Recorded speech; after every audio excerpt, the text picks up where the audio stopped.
Hi folks, and welcome to my first impressions of Overkills The Walking Dead. This video is really just a heads up to help you decide if it's the sort of game you want to look out for in the future, or if you'd be better off avoiding it like the plague. Now, I only got to play it for a few hours over the recent beta weekend. Oh, and thanks to Green Man Gaming for getting me the beta key so I could try this out. And from some of the things I've seen, yeah, there are some nice elements to this. It needs work. There's also some things that I really didn't like that I hope are going to get fixed or at least worked on. Now, hands up here, I have to confess to being a Walking Dead noob. I haven't seen a single one of the TV episodes, and I haven't heard anything about this game until now. So it was a bit of a surprise, and there was quite a good learning experience for me as I delved into the game during the beta. If I had to describe it, I'd say it's a multiplayer co-op zombie survival game with a base building and maintenance element to it. In fact, if I really had to nail it down and describe it, I would say it's PayDay 2, but with zombies and a base to develop. That pretty much sums it up, and that totally fits in with my gameplay experience of it, which you can check out over on my Let's Play channel, the full series on there, link down below, if you want to see how I really learned this game and got on with it. So, jumping into the beta gameplay, this is what I discovered. I was presented with very little of a tutorial, if anything.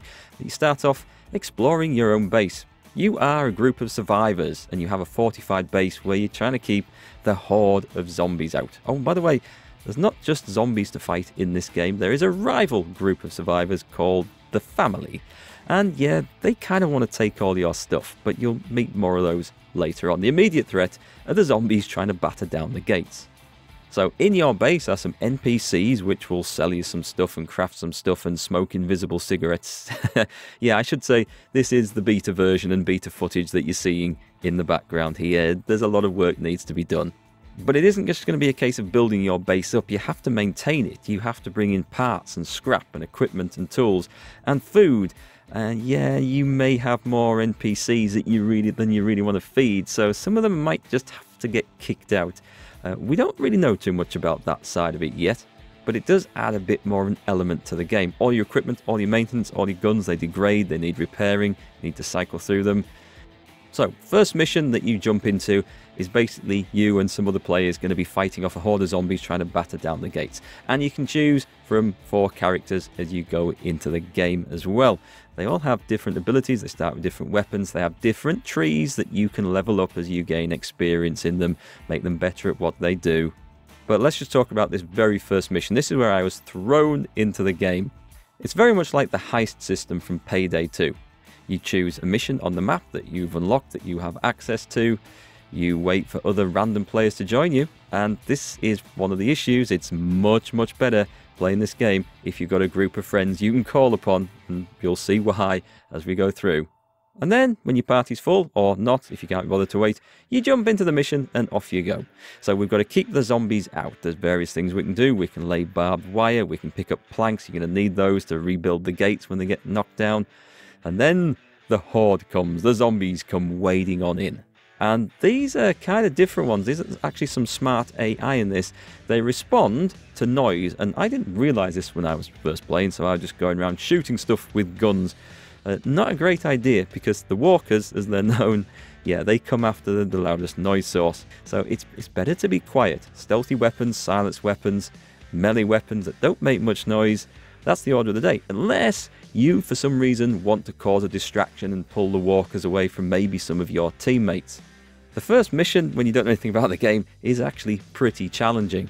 And it's a case of managing your limited health, your limited resources and ammunition and stuff, fighting off the zombies, but it's most importantly about getting those gates closed. And this is where the multiplayer and co-op aspect really comes in, because you have to rely on your teammates to actually kind of work together to focus on one objective at a time, to distract the zombies if necessary, to help each other out. It really is co-op. It really does feel like you have to work together in these. Now, this is both a good thing and a bad thing. It's absolutely awesome if you have some good buddies that you can get on Discord or whatever voice comms you like together, chat away, coordinate your actions and play together. It's actually pretty good. However, if you're going in as a single player and you're relying on randoms, your gameplay experience is going to be pretty random in itself. You do get some good bunches of people. I did meet some great people who'd use chat, who'd talk, who'd work away. That worked great. I also met a bunch of assholes as well who didn't want to communicate. As soon as you got into a mission, they would vote to kick you out. This reminds me a lot of some of the instances that we played in PayDay 2, going into heists with randoms where they didn't have a clue that they'd ruined the mission, or they were just playing to be dicks, basically. This is going to be the same issue in The Walking Dead, so if you want to play it, I would highly recommend that you find a good bunch of friends who want to play it with you. One of the issues I had going in with randoms is that if the guy who was hosting it wasn't having a particularly good game or got bored, they just quit out the mission, and of course it kicked everyone else out too. And that really, really sucked, especially if we'd been in there for 15 or 20 minutes trying to do one of the stealth missions. Oh, did I not mention stealth missions? Stealth is actually quite a big part of the game. Not only are the zombies, the walkers, attracted to sound, but there are some missions where you have to sneak into the family's compound and steal some equipment for your base. Yeah, stealth is actually really, really important, and you need to pay attention to what you need to do. And this, again, is where working together really comes in, and playing cooperatively. It's doubly important. Now, I didn't get to play a lot of the different missions because I was having trouble with random groups in the beta and idiots trying to kick you out and all the rest of it, but there is a nice bit of variety in here, and scavenging for equipment is a really important part of the game as well. Now, at the moment, and bear in mind, this is in the beta version and things may change or may not before the game goes live, I found the game pretty challenging, which is a good thing, but again, it's going to push you into needing that good bunch of buddies that you can play cooperatively with. That is, without a doubt, going to be the best experience for this. But the zombies are tough. You don't have a lot of health. You get gnashed on and chowed on and bitten and eaten. They do sneak up on you, and when there's a lot coming, it can be major trouble. And when there's a horde unleashed, if you can't get to your friends to get them back up because there's a horde in the way, well, there's not a lot you can do. It is difficult. It does make you really need to think how you're going to approach each mission that you take on. So the release date is actually November the 6th, and I think that is a little bit too soon, considering some of the glitches I've seen. Some of the graphics still need some work, and I don't like it when companies rush things out with the intention of, yeah, no problem, we'll patch it later, it's cool. It isn't cool. Look what happened with Kingdom Come Deliverance's Sir Hans Capon DLC just recently. They rushed it out to the release date. It was a disaster because it was buggy and unfinished.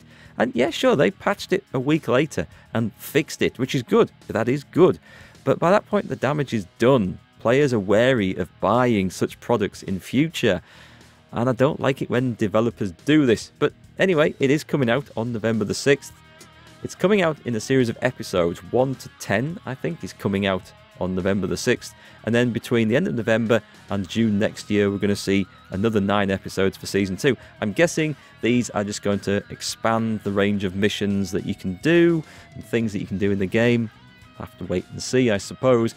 I didn't give the beta a thorough play testing, so I don't know whether I can say there's enough in there to really warrant buying this at the start. And I don't think it's really something for me in any case, but, well, you can be your own judge. Wait for the reviews when it comes out, wait and see if everything is working just as it should be.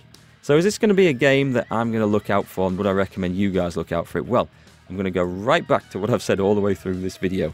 It all depends on who you get to play with. When I played through PayDay 2, I had a good bunch of friends that I could talk to and play with cooperatively, and we'd just play with us. We wouldn't play with randoms in it. Well, we did sometimes play with randoms, very rarely, but those were the times when you risk something going horribly wrong.